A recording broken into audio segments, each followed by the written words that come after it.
Isaac, show me what you see here.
Okay, I'm going to see. It looks like that works. Can everyone out here in the room hear me? Yes? Okay, great. It is now 4 o'clock, and so I'm going to get us started on time. Welcome, everybody, to what is exciting to me for 2 reasons. It is the first in-person event the Law Center has been able to host in a year. So I'm really excited about that. And what a wonderful person to be able to have with us at the Law Center's first in-person event in a year. So thank you for being with us for this. I am Leanne Wheelis-Lockridge. I'm serving right now as the interim dean for the LSU Law Center. And I'm just going to give a really brief introduction of our guest, Chief Justice Bernette Joshua Johnson. I'm not here to recount her biography. You've seen it, you can read it, you can hear more from her, either directly or through Q&A. You know, she's from Louisiana. She was educated here. She then went to Spelman. She worked. She went to LSU Law. She's done wonderful things.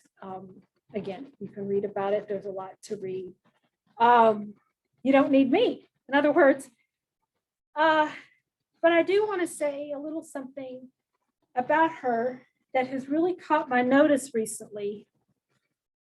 And it's not because I'm a court watcher of the Louisiana Supreme Court. Those of you from the Law Center know me. I'm an intellectual property professor. That's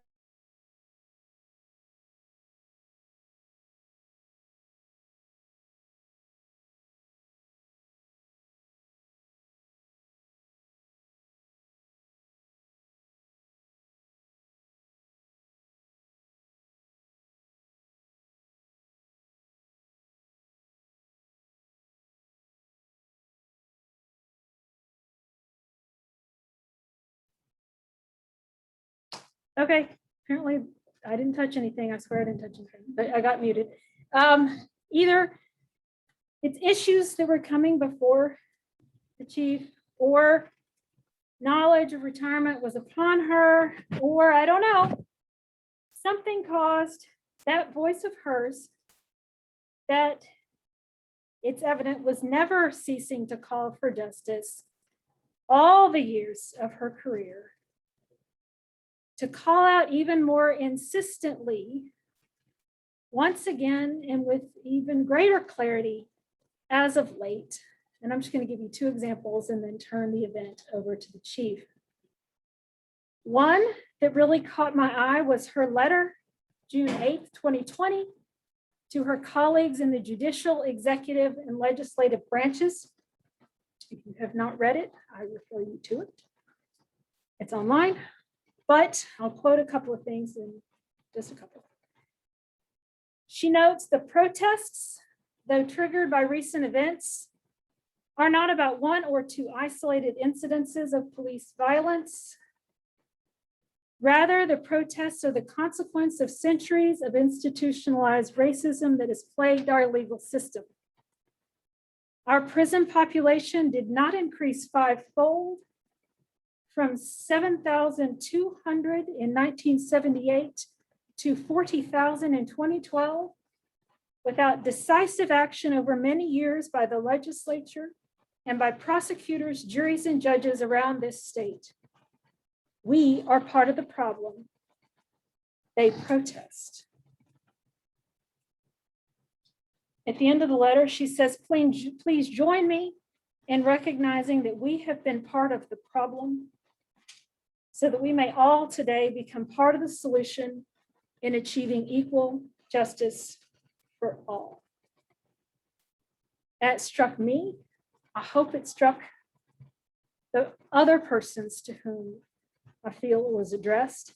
I'm actually not a member of the judicial, executive, or legislative branches, but it still struck me very much. The other example I want to call to your attention was Chief Justice's dissent from denial of the writ in the case of Mr. Fairwayne Bryant. It came less than 2 months after that letter. Mr. Bryant later became a client, actually, of the LSU Law Parole Clinic. And in that dissent, it was only a couple pages long, maybe 3. In addition to challenging the sentence that had been imposed on him as excessive and disproportionate, it was a habitual offender life sentence meted out after what she termed a failed effort to steal a pair of hedge clippers. The Chief Justice pointed out the racial history of these kinds of extreme sentences for petty theft. And again, I'm not going to read you the full opinion. I'm just going to recommend it to you. And so with these and so many more writings and speeches and actions in so many ways across her long career, Chief Justice Bernette Joshua Johnson has called us all, I think, to consider what justice is, how it can be served, and what our own role can be. And now I give you the Chief. Thank you so much. Thank you so much. Well, I'm certainly glad to be back here at the Law Center. It's a real treat to be here. Thank you, Dean Lockridge, and to faculty for inviting me. I'm assuming I'm at a distance where this isn't going to be a spreader event and I can take my mask off. I talk a little bit better without the mask on. I'm glad to be joined, my son David, who's my driver now. In the federal system, you retire and you take senior status and you keep your office and your staff, and in the state system, you're on your own and you find your own drivers. My granddaughter, Nia, is a 1L. I also invited Natalie Young, one of my young cousins who's a 1L at Southern University Law Center. I invited Professor Ben Sheeper. Did he just come in? No, I thought he did.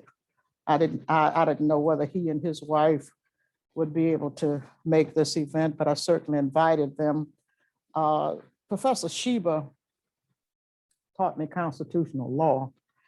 And if there's one thing I love, I guess it's constitutional law, because, you know, that's our script and that's the bedrock, and that's what we're supposed to be working with, and that's what you're supposed to be studying. I know with 1Ls always you're in law school and you're taking classes and you're trying to find out where bottom is and you're trying to learn constitutional law.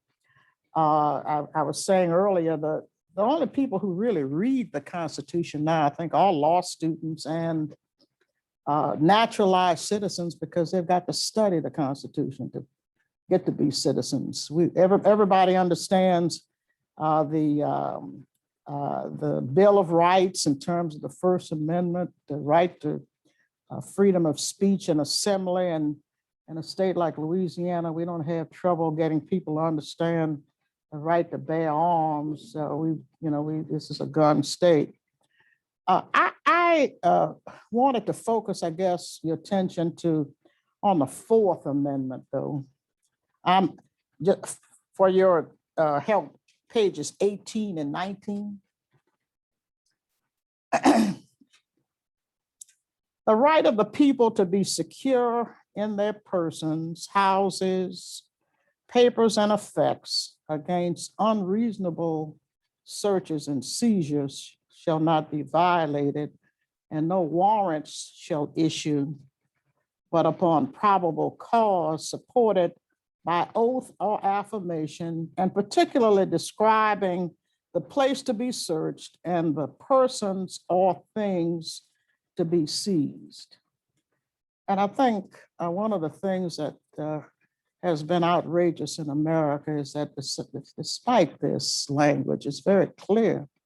We have a situation like Breonna Taylor in Lexington, Kentucky, where someone goes in and presents a boilerplate piece to a magistrate or a judge who signs it.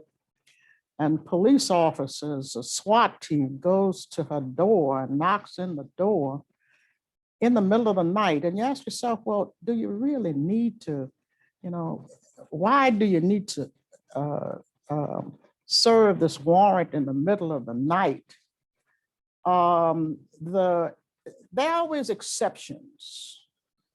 We'll talk about the Terry stop in a little bit, but the exceptions with the no-knock warrant, this is what they present. They're saying, well, if there's a suspicion of guns or drugs, if we don't get the no-knock warrant, they'll have a chance to dispose of the evidence. And so that's supposed to be the reason. But why do you have to go in the middle of the night to serve this warrant? And then it says very specifically, it's clear to me that it suggests that it must be probable. There must be probable cause. It has to be supported. It has to be with some particularity.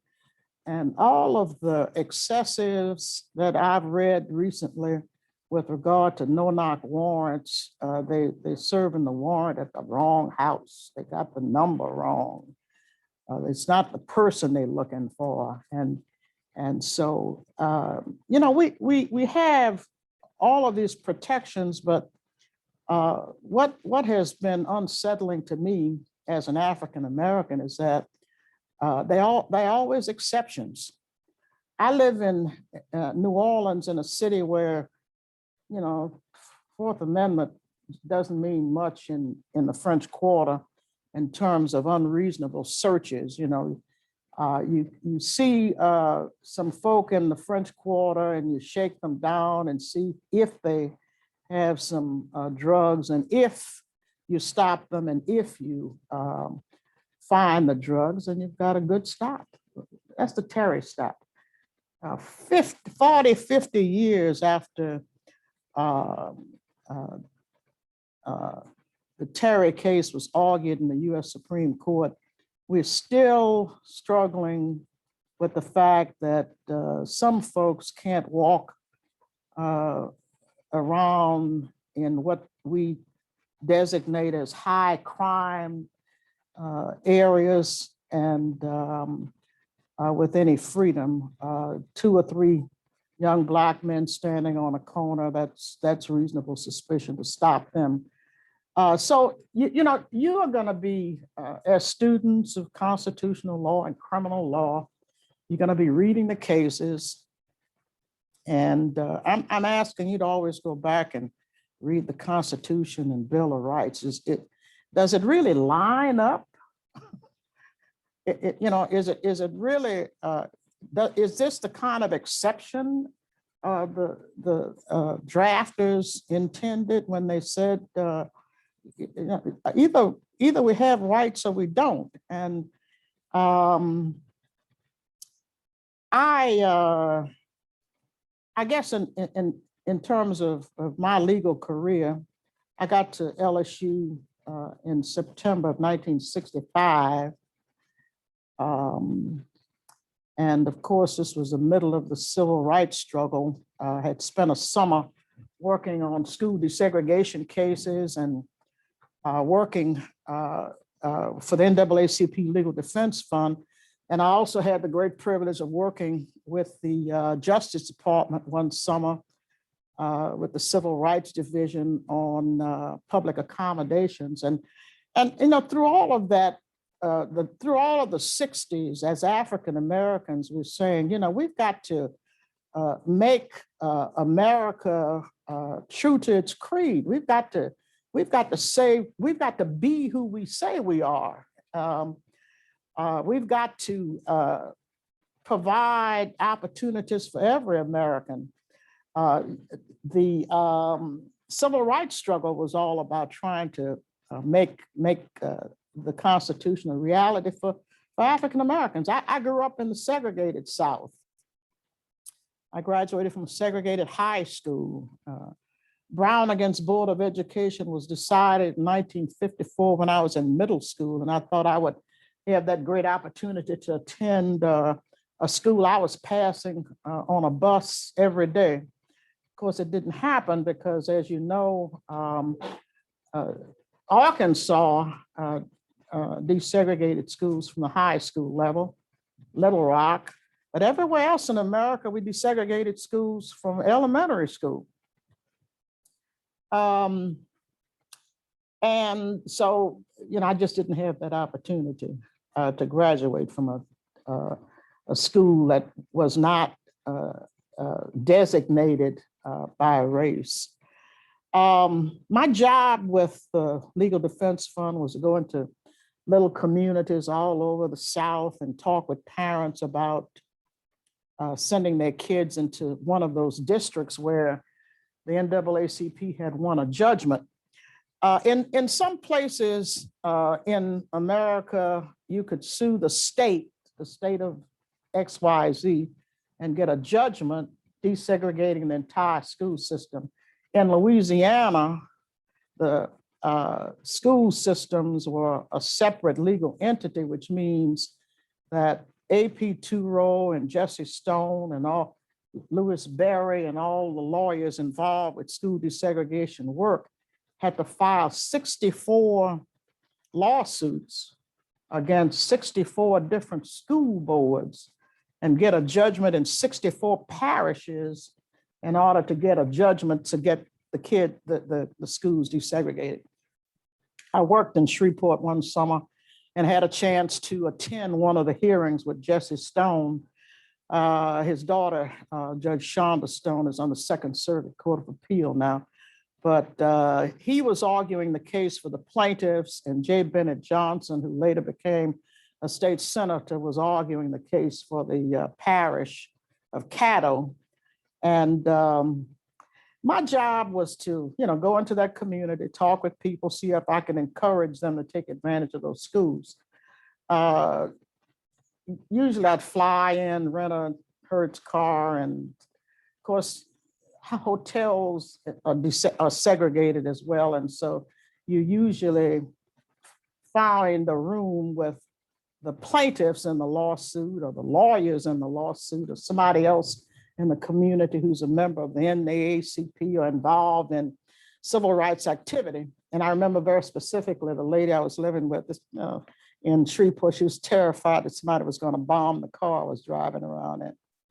I worked in Shreveport, I worked in Lafayette, New Iberia, Opelousas, Lake Charles, Patterson, which is just outside of Morgan City. I don't know if I've been back to some of those areas since I was in my 20s, but my job was to convince those folk that, look, this judgment has no meaning unless we take advantage of it. And of course, you know the kind of hostility folk faced when they went into desegregated schools, the hostility and the harassment and the name calling. And I don't know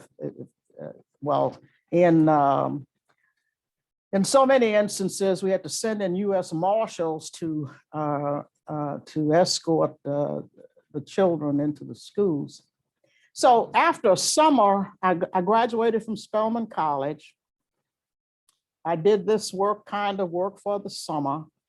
And then, of course, when I was in high school, I didn't know any lawyers. So if you look at my yearbook, you'll see that I said, my career goal is to be a teacher, because these were my role models. These are the folk who really poured everything they had into us. They did everything they could to prepare us and make sure we were ready to compete. But then I got to Spelman. I had a chance to work with lawyers, and I said, I think I'll go to law school. So I applied to Boston University. I just recalled I applied to Tulane. I was admitted to University of North Carolina. I had a letter admitting me to Boston University.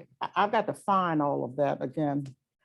But I do recall I had a letter that arrived. I was working somewhere. My parents opened the letter and they wanted me to show up for an interview at Tulane University. So I flew back from wherever I was, went for the interview, and the dean came out of his office to meet me, took me into his secretary's office and said, you know, there's some good opportunities now with civil service jobs for, and I don't know if he called me colored or Negro or whatever, but it was clear he wasn't going to admit me to Tulane. The first Black folk to attend Tulane Law School, came after 1965. But I say all that to say this. After spending a summer talking with parents, telling them they really should send their kids to these schools where they might be harassed and endangered, then it wasn't, I really couldn't take the easy way out and say, well, look, Dr. Martin Luther King went to Boston University. They are, they've got a track record of accommodating and some collegiality and all the rest. And so maybe I should take that opportunity. I knew that LSU had not had a Black student in 10 years. I'm reminded from history that 3 Black students enrolled here at the Law Center in 1955, and the 2 that graduated were Ernest Dutch Morial, who became the first Black mayor in the city of New Orleans, and Robert Collins, who later became a federal judge. And then there's a 10-year period with no Black students at all, and I'm aware of now, and I'm the kind of person, I say things because this is what, I can tell from the records I've read. But if you find out there was a Black student, let me know. So I arrived here in 1965, and I walk into that classroom by myself because I had no idea there would be any other Black students here. And fortunately for me, when I walked into the classroom, Gamille Gray was here. Gamille Gray grew up here in Baton Rouge. She went to Indiana University. She wasn't expecting me and I wasn't expecting her, but we both had someone to study with. I'm in the process now of trying to organize my thoughts and trying to write a journal and trying to do a biography. And everybody always wants to know, well, tell us about all the horrible stuff that happened to you at LSU. Well, I'm going to have to dredge it up because as far as I can recall at this point, I think I was more ignored than anything. I don't remember any direct harassment, but for the most part, we were sitting in the class, and for the most part, they ignored us. One of the exceptions was Benjamin Sheba, who taught me constitutional law. That's a long story to get back around to Professor Sheba, but he's a professor I can recall having conversations with. And there were law students here at the center who provided me with notes, and I had everything I needed to succeed. Left LSU and went back to New Orleans. And I know for young people who are looking at what they want to do in terms of a lifetime of work now, you're asking, do I really want to be involved with civil rights work? Or I work for New Orleans Legal Assistance Corporation, one of the legal services attorneys in the city of New Orleans. And so that was one of the few opportunities open in New Orleans. Big law firms were not hiring Black law graduates at that time. Of course, everything's different now. The opportunities that are going to be available to you are going to be different when you leave LSU. I work for legal services I think almost 5 years. I went on to be a deputy city attorney. By that point, Dutch Morial was mayor of the city of New Orleans. And then the opportunity arose for me to run for a judgeship. We have the conversations all the time about whether we should elect judges or whether we should appoint judges. I think in terms of electing persons to office now, it can get to be a pretty expensive proposition. But I always say you either have a lot of money or you have a lot of people with you. And so I had the chance when I got to the office in the lower ninth ward where I worked as a legal services attorney. We just started a number system. And when I left, we were at number 3,000. And so there were 3,000 families, at least in lower nine, who would say, well, you know, Bernette Johnson would make a great judge. And of course, I had a big family. I let folks know that all the time. That's my foundation. I come from a family of Baptist preachers. And so we had a lot of folk in my family, a lot of cousins, a lot of folk who were willing to campaign for me and knew they weren't going to get paid.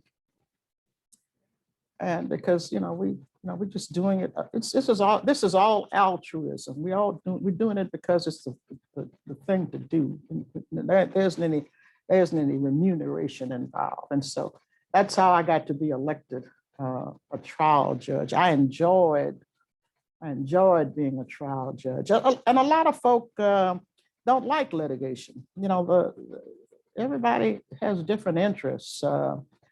Some folk, they like corporate work, they like transactions, they like other things, but I enjoyed being a trial judge. I told that story so many times. I try a case and usually folks, they were satisfied with the result and they went on their way. The ones who were not happy took a writ application or appealed the judgment or whatever. But usually you could move the docket and I could sign a judgment and make something happen. I got elected to the Louisiana Supreme Court, and now all of a sudden my signature didn't mean anything by itself. I had to find 3 other people to vote with me to make something happen. Now, I know one of the things you're interested in is how did I get to be Chief Justice of the Louisiana Supreme Court. I was the 25th Chief Justice of the court. Justice John Weimer is the 26th now. In 1986, Mark Morial, Dutch Morial's son, and some others filed a lawsuit along with a civil rights activist named Ron Chisholm in the federal district court for the Eastern District of Louisiana, challenging the way we elected Supreme Court justices in Louisiana. 7 justices on the court, 5 of them elected from districts, and then 2 justices elected from a combined district of Orleans, Jefferson, Plaquemine, and St. Bernard. And the simple allegation in the lawsuit was that, look, this is a violation of the rights of the Black majority in Orleans. It impairs their ability to elect their choice of candidates to the Louisiana Supreme Court because the vote has been diluted with this big group of votes from Jefferson, Plaquemine, and St. Bernard. And so the lawsuit asked very simply, let's let one of those seats be elected from Orleans Parish, and the second seat can be have an electorate of Jefferson, Plaquemine, and St. Bernard. So that litigation went on for some time. Now, all the while, with the entire history of the Louisiana Supreme Court, there's never been an African-American elected to serve, and there's never been a woman to serve. I think there might have been in a couple of appointments that I'm aware of where someone sat pro tempore or ad hoc, but not an judge elected to serve. So in 1992, the Chisholm lawsuit was settled with a consent decree. And the consent decree said simply this: well, it's a compromise. That's what a consent decree is. It's a compromise. It's the plaintiffs are not going to get everything they want. The plaintiffs wanted one of the 7 seats outright. That's what they asked for. Give us one of the 7 seats. And the defendants, the 2 justices who occupied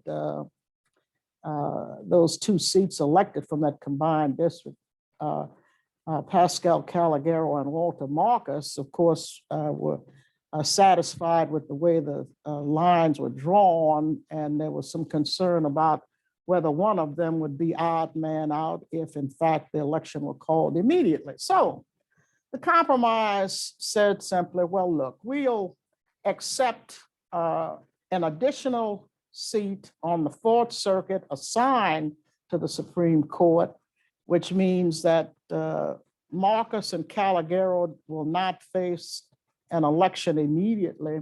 And the election was set to be held in the year 2000 when Justice Marcus's term was up. And the way it worked was this: there were 8 justices, 1 elected to a seat on the 4th Circuit Court of Appeal, and immediately assigned to the Supreme Court. That justice didn't sit on the 4th Circuit one day. And the consent decree says this justice has all the emoluments of office. He gets the title, the salary, seniority, and everything else as if that person had been elected to the Supreme Court. So in 1992, Catherine Kimball is elected, the first woman to ever be elected to the Louisiana Supreme Court. And Revius Ortiga is elected to the 4th Circuit and assigned to the Supreme Court, the first African-American elected to serve on the Louisiana Supreme Court. And so that's a lot of years. It's a lot of years.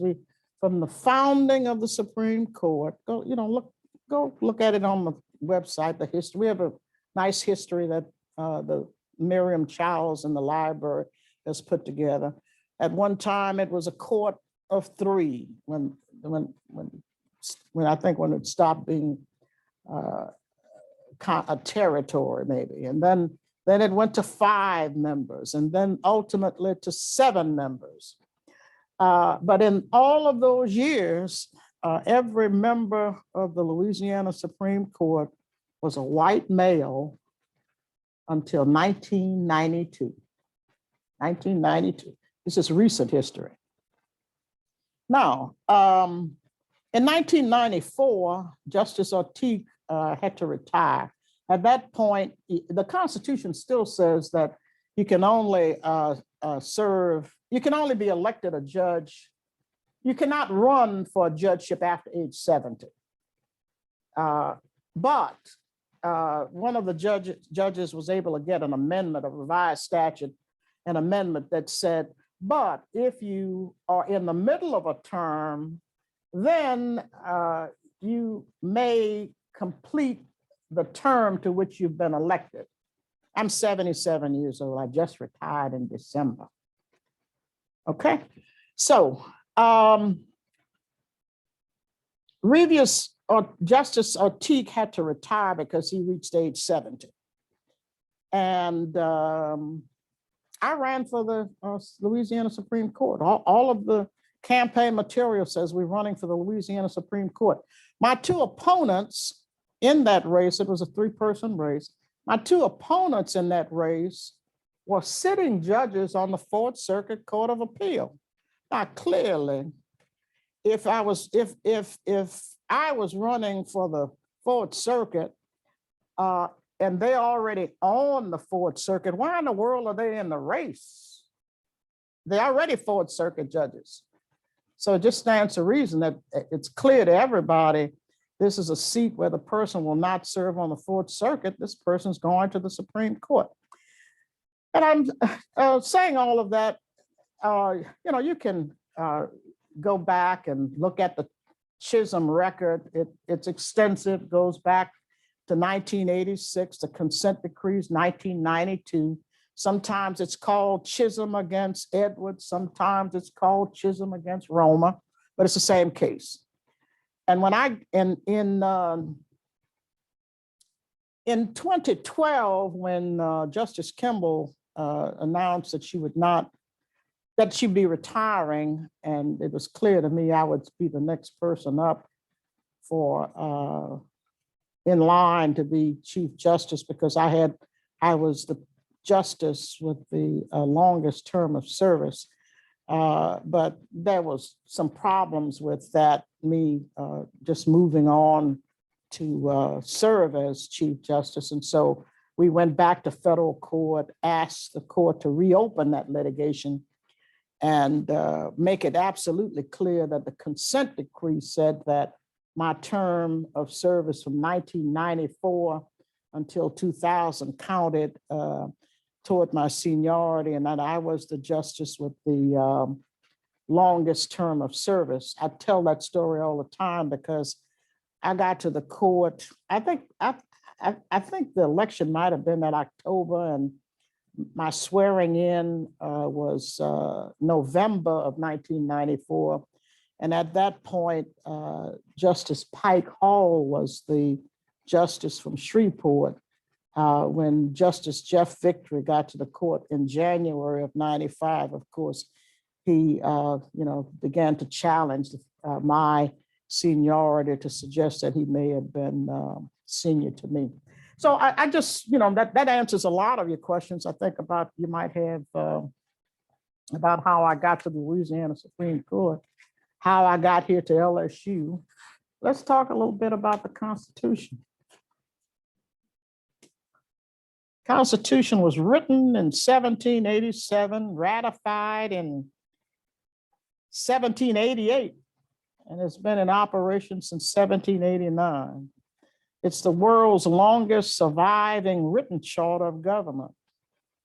It's important to note that while courts are generally interested in understanding and interpreting a document as its authors did, as well as their motivations for creating it, we must acknowledge that focusing on the historical construction of the Constitution sometimes conflicts with the ever-changing circumstances of a modern society.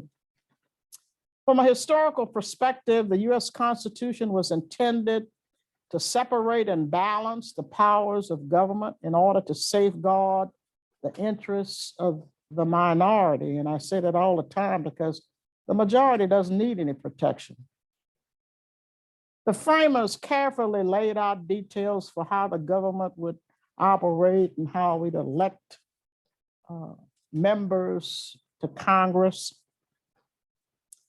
Since the Constitution was drafted, it of course has evolved, and I talked a little bit about the Bill of Rights. The Fourth Amendment, of course, is important to me. We've always done Law Day programs at the Louisiana Supreme Court where we bring young people in. Usually I like to bring in high school kids or middle school kids to talk with them about Law Day and legal issues. And we did an excellent program, and maybe we can make that film available for you, on the Scottsboro boys and on the right to counsel.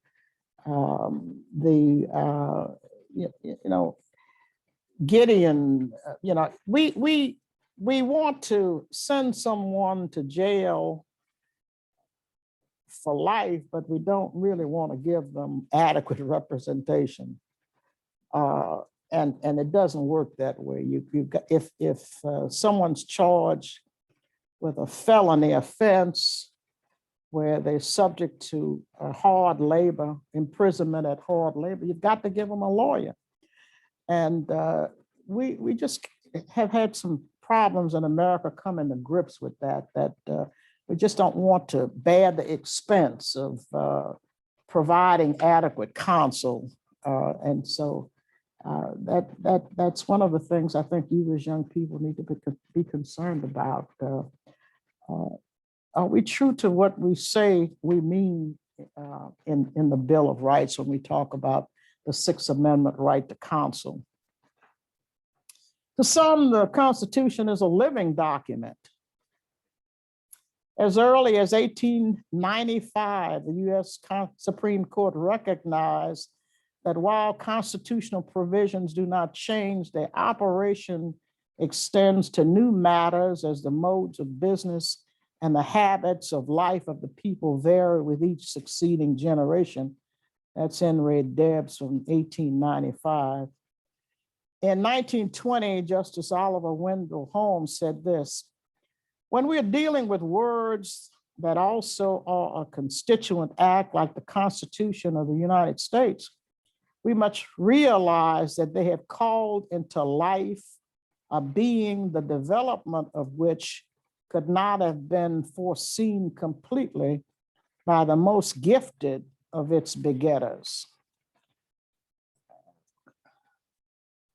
I like to quote that. And then, we also have so many other folk who have an idea, an opposite idea in terms of the Constitution. Alexander Hamilton wrote in his Federalist Papers, a Constitution, in fact, must be regarded as fundamental law. It therefore belongs to them, to judges, to ascertain its meaning. Chief Justice John Marshall in McCulloch against Maryland, a Constitution is intended to endure for ages to come and consequently to be adapted to the various crises of human affairs. Of course, we know that the late Judge Scalia had an opposite view in terms of the Constitution and thought it was something written in stone and it never varied. And if he couldn't figure out what the original framers meant, that was it. But it's a living document. We've gone through slavery, segregation, and so many other awful things happened when the Constitution was in place. African Americans considered 3/5 of a person. Women without the right to vote until 1920.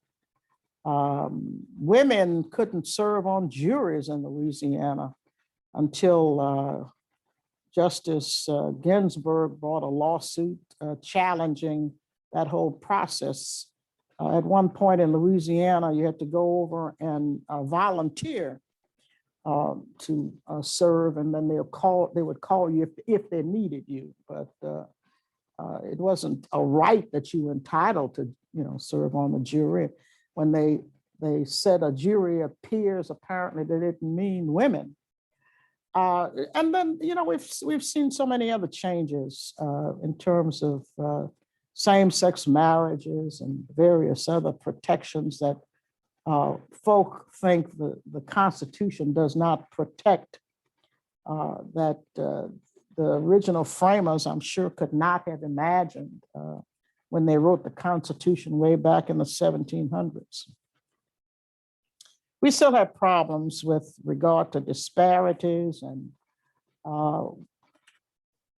I think about the 1960s, the Voting Rights Act,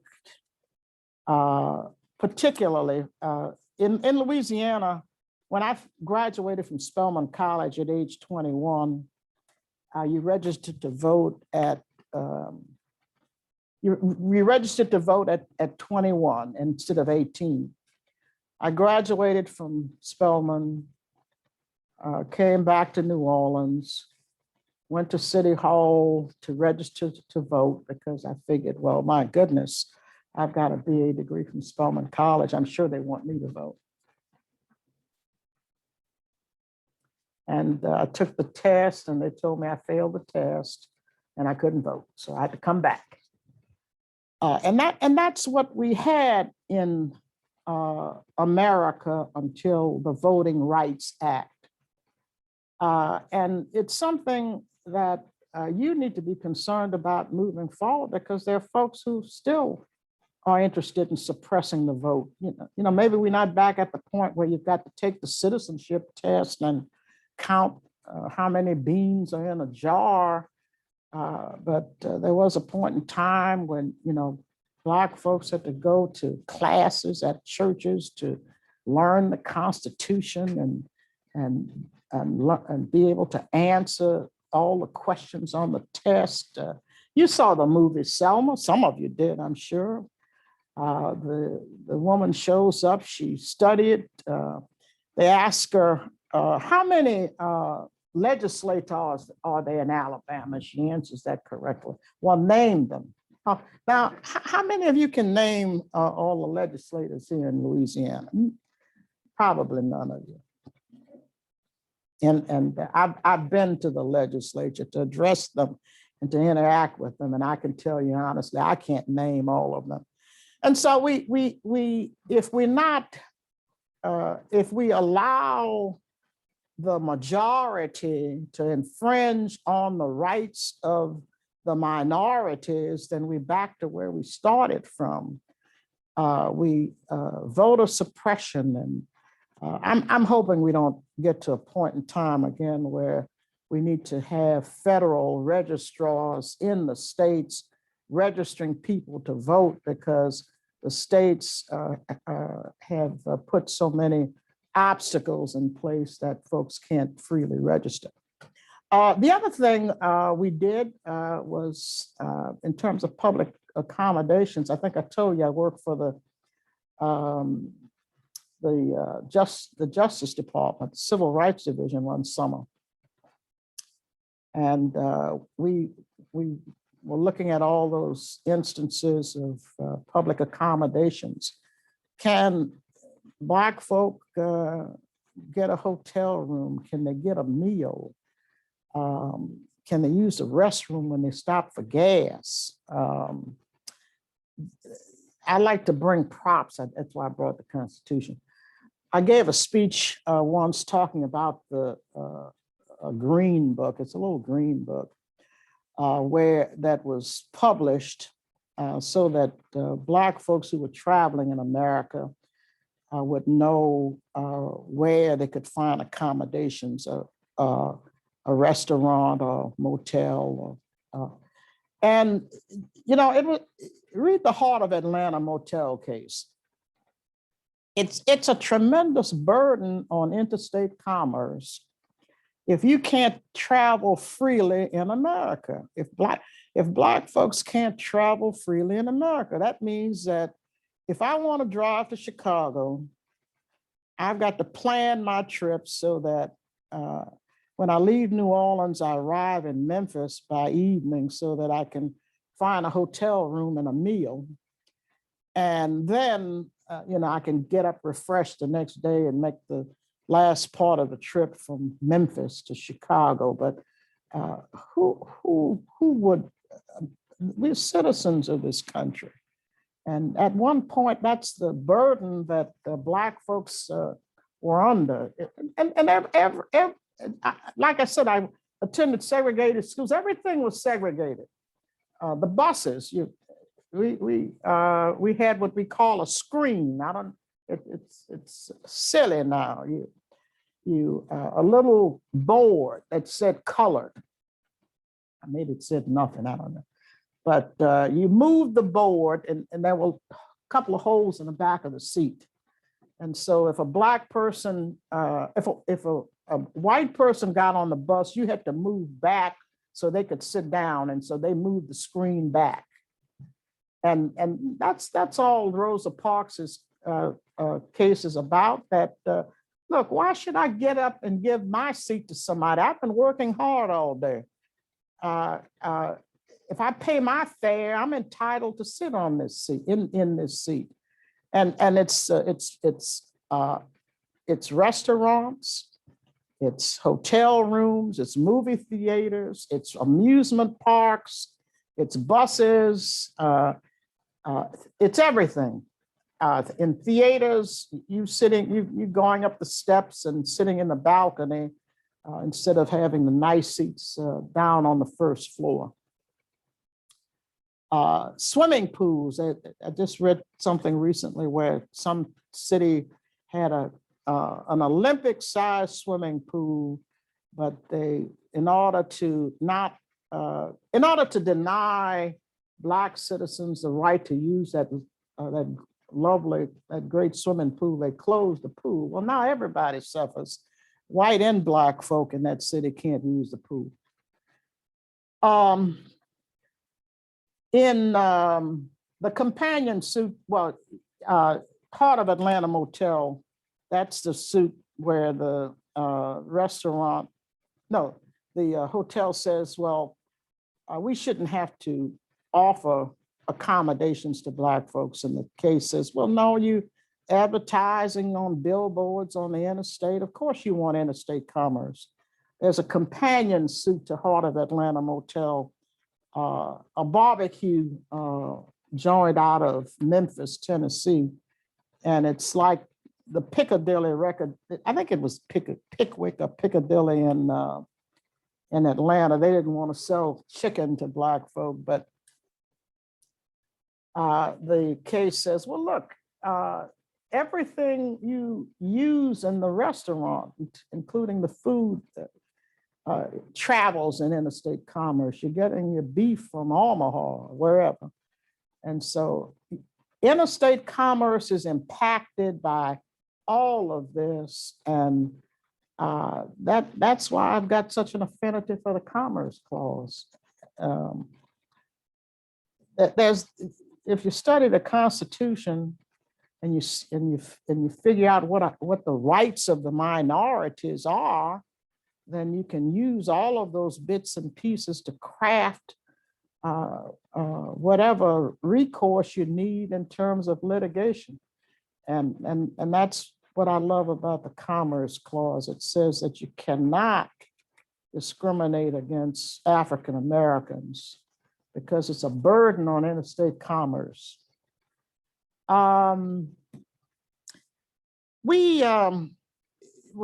all, we went through in the 60s, I wrote my letter that Dean Lockridge referred to because, systemic racism just never seems to go away. We just at my age and after being a lawyer 50 years and a judge 36 years,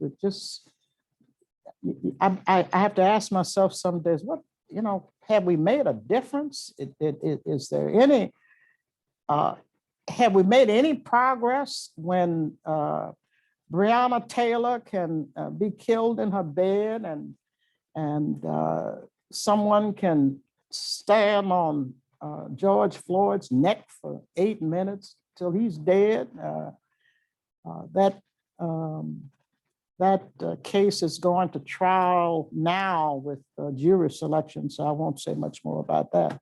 That's a whole other conversation about whether we should have cameras in the courtroom.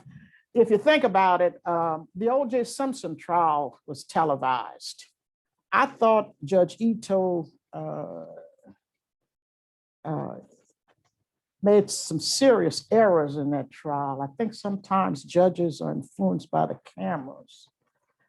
I'm thinking about the Anthony trial. I don't remember her first name, the woman whose child disappeared and they tried her for murder, never could get a conviction.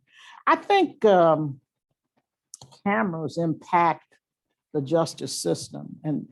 And that's why when I was on the Supreme Court, I voted against cameras in the courtroom. I think you need jurors who sworn to listen to the evidence, people who just looking at it like television You know, they think it's Judge Judy or whatever, you know, they watch some of it, but not all of it, and then they've got an opinion.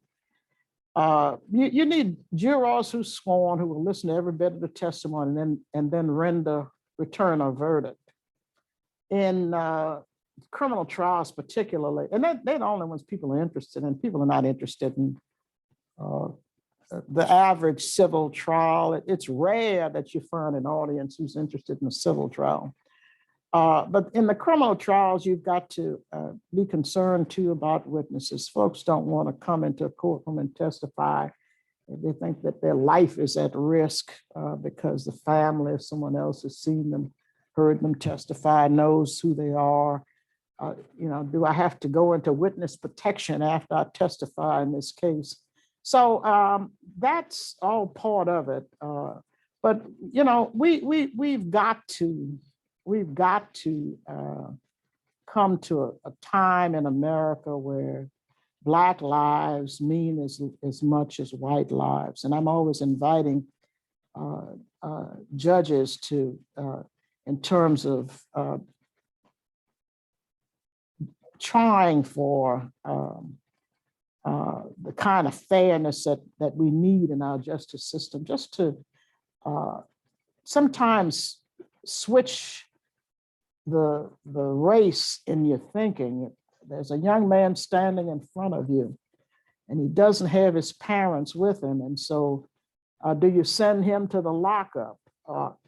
There's another child who's there that his father is in a suit and tie and took the day off work. So, you know, you don't have any problem sending that child home, but the other child, you know, his parents can't take, you know, this is an hourly, maybe minimum wage household. And so they're not going to take time from work to go to court. And so that young person may very well be detained. And so we're working on issues like that, pretrial detention, making sure that we're not setting bail at some inordinate amount of money for folk who are charged with some minor offense, because if you're locked up and can't make bail, now you've lost your job. By the time you get back, you might have lost your house and everything else. And so while you're sitting in jail because you can't come up with the money for bail, you've lost everything. So there are lots of things you folk in this room need to be working on, and I'm sure you will. That's why you're here. You're here because you're interested in these issues. So other folks didn't show up or aren't even watching. I always feel good when I have this opportunity to interact with young people. I tell folk all the time, I'm inspired by the young high school kids from Parkland, Florida, who stand up to the bullies. And we live in a nation that glorifies guns and weapons. And, you know, the Parkland kids are an inspiration because they stand up to the bullies who talk about Second Amendment gun rights. So I think you might have a couple of questions for me before we end the hour.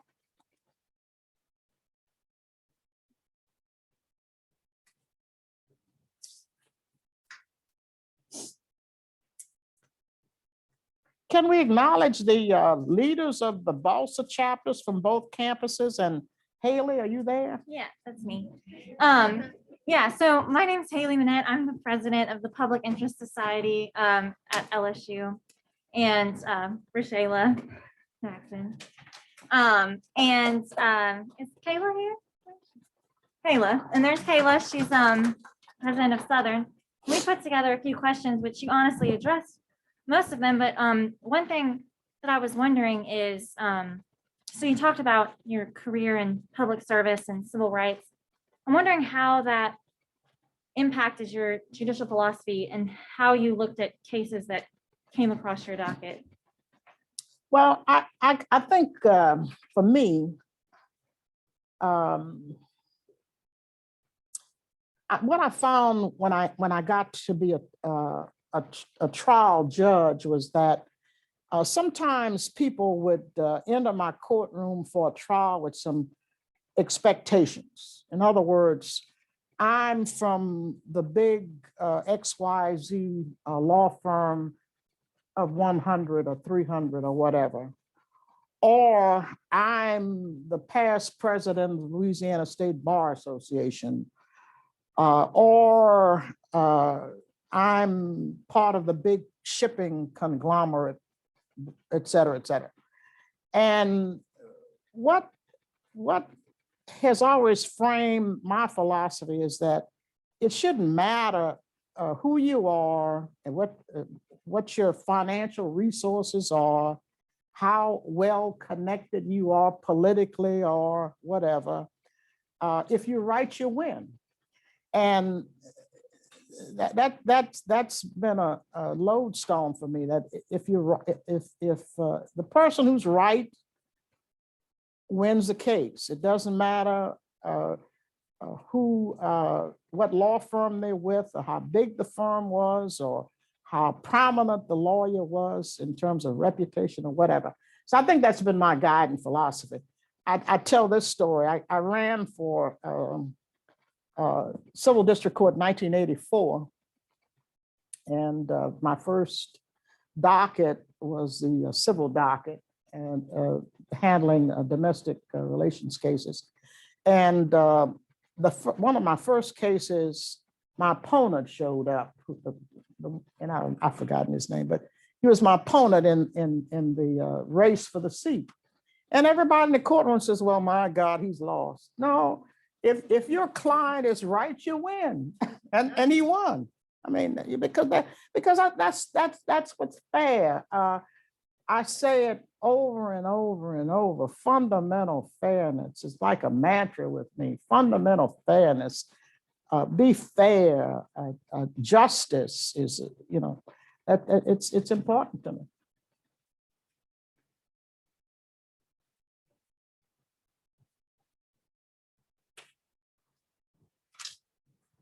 So our next question is, what advice do you have for young Black attorneys and female attorneys as they're entering the legal profession? Well, in entering the profession? Yes, so like 3Ls that are about to graduate, what advice? Well, I always tell folk, you've got to be open for opportunities, and you prepare, and then opportunities show up. I'm a person of faith. I believe very definitely in destiny and purpose, that you will get whatever God intends for you.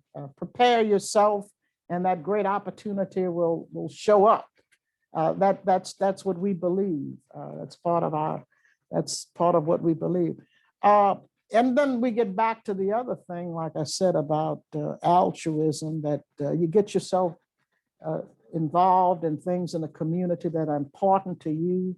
Just have the courage to speak out on important issues, because that's what lawyers do. People look up to lawyers if they expect that you will take a leadership role on issues in your community. It could be anything. You want the council to put up a stop sign. You want the streets department to repair your street. But you form those kinds of coalitions and make things happen. The reason why Mayor LaToya Cantrell is mayor now is because post-Katrina, she came back and got involved in her community and rebuilt that community, and in terms of resources. And she was the one out there in front and made a difference.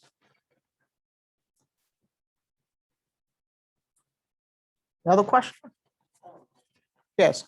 I mentioned after I talked to people and I was actually wondering, one, you could speak to the audience about what after was, what your time at after, what you did after, but also what role you see society for organizations like that, and for all these people that are actually doing something. Okay.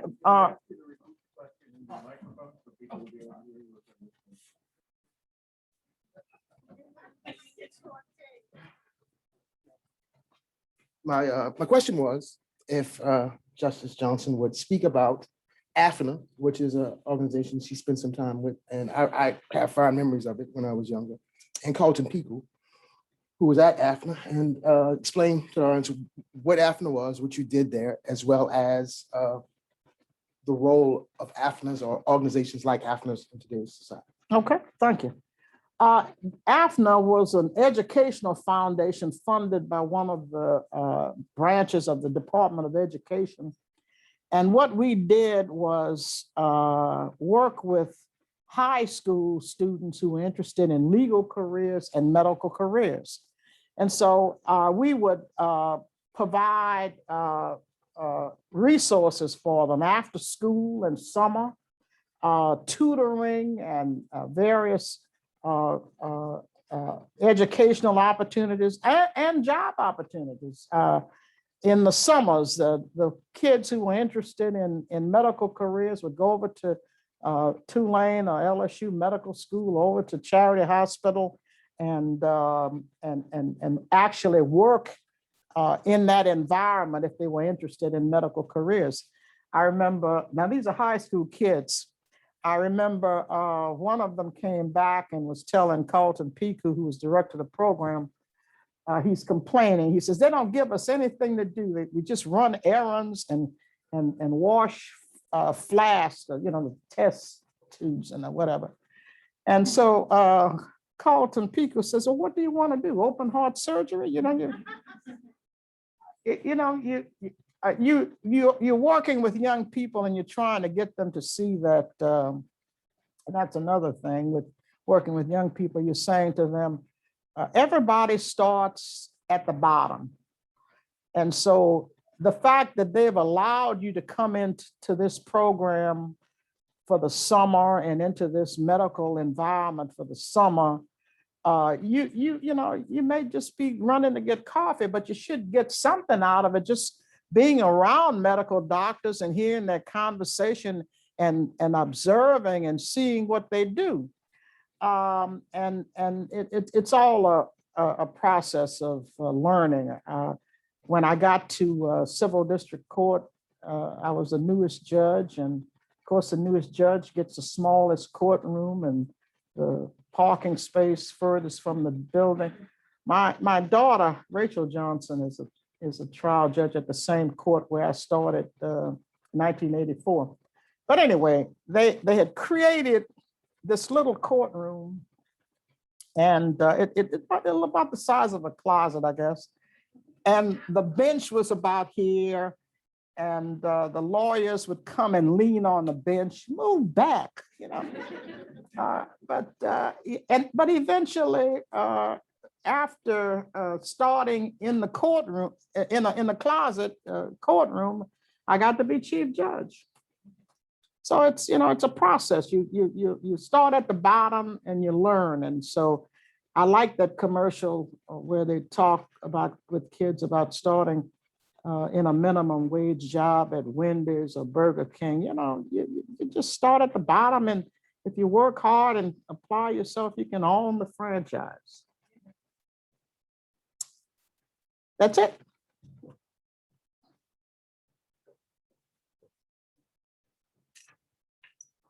Well, we have one last question for you, if you don't mind. Sure. What's next for you? Oh, what's next? What's next? Oh, for me?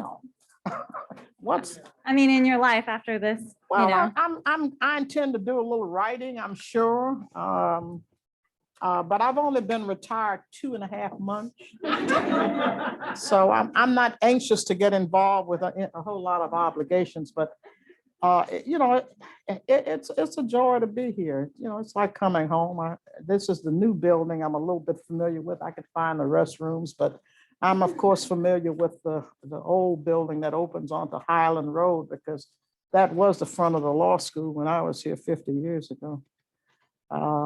I still recall sitting in the big room there as you come up the steps, and I assume that conference room is still there, that classroom is still there. Do they still use it? in the old building? In the old building. The big Yes. auditorium. Yeah, the big auditorium. We had all of the 1Ls had taughts in that room with Wex Malone. Do you know who Wex Malone was? Yeah. No, that's not a name you're familiar with. Wex Malone was a giant in his day with taughts. And so we'd all sit in there and Wex Malone would ruminate on taughts. Well, if y'all all join me in thanking Chief Justice Johnson for coming and sharing with us today.